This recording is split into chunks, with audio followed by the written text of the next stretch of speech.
photograph. I was 10 years old. It was late summer, and my grandmother sat on a string bed in the garden under the mango tree. She was knitting a woolen scarf for the winter months. She was very old, and her eyes were not very strong now, but her fingers moved quickly with the needles. She had white hair, but there were very few wrinkles on her skin. After returning home from playground, I took my meal, and then I was rummaging through a box of old books and family heirlooms. There was nothing interesting in the box except for a book with colorful pictures of birds and butterflies. As I was going through the book, I found a small photograph between the pages. It was a faded picture, yellow and foggy. It was the picture of a girl standing against a wall, and behind the wall there was sky. But from the other side, a pair of hands reached up, as though someone was going to climb the wall. I ran out into the garden. "Granny!" I shouted. "Look at this picture." I found it in the box of old things. "Whose picture is it?" I jumped on the bed beside my grandmother, and she walloped me on the bottom and said, "Now I've lost count of my stitches, and the next time you do that, I'll make you finish the scarf yourself." She took the photograph from my hand.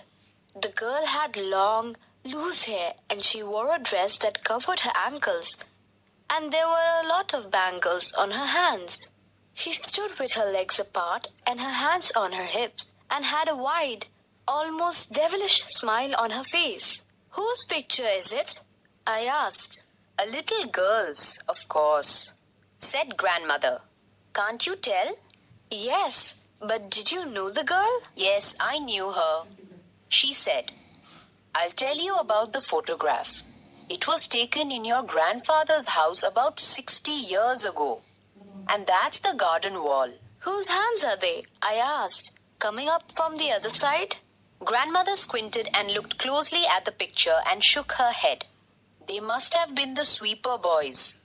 Or maybe they were your grandfather's." "Didn't he climb the wall after the photo?" I asked. "No, nobody climbed up." "You remember well, Granny." "Yes, I remember. I remember what is not in the photograph. The cool breeze, the flowers, and the bougainvillea creeper." "And what about the girl?" I said. "Tell me about the girl." "Well, she was a wicked girl," said Granny. "You don't know the trouble they had getting her into those fine clothes she's wearing." "I think they are terrible clothes," I said. "So did she. Most of the time she hardly wore a thing. She used to go swimming in a muddy pool with a lot of ruffianly boys and ride on the backs of buffaloes. No boy ever teased her though, because she could kick and scratch and pull his hair out." "She looks like it too," I said. "You can tell by the way she's smiling. At any moment something's going to happen." "Something did happen," said Granny.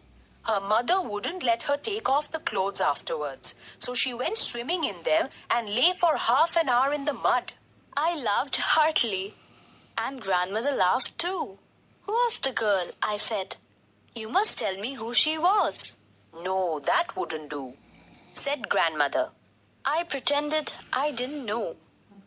But I knew because grandmother still smiled in the same way, even though she didn't have as many teeth. "Come on, Granny, tell me," I said. But grandmother shook her head and carried on with the knitting. And I held the photograph in my hand and tried to find points in common between the old lady and the little pigtailed girl. "I wonder whose hands they were," whispered grandmother to herself, with her head bowed and her needles clicking away in the soft summer afternoon.